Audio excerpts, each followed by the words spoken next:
The second delta assignment I would like you to do is the axis of symmetry in Vertex with technology. And this is where I want you guys to use the Desmos graphing calculator. So go ahead and have that Desmos graphing calculator open.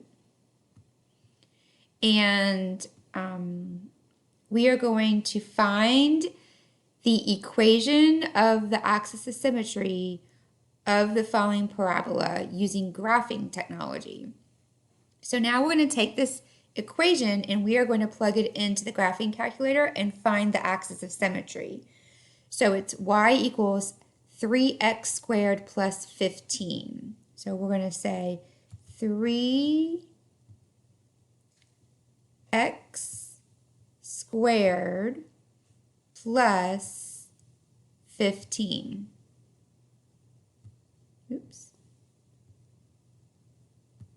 15. Okay, there's our line.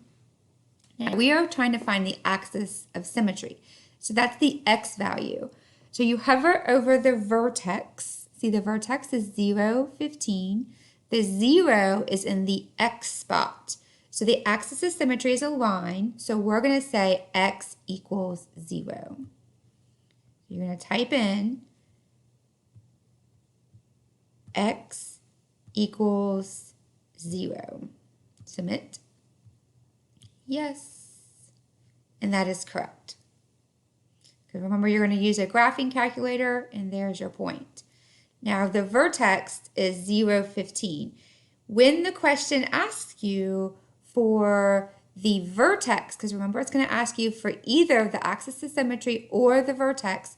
If it asks you for the vertex, then you would write in or type in the ordered pair. Open parentheses, 0, 15, close parentheses.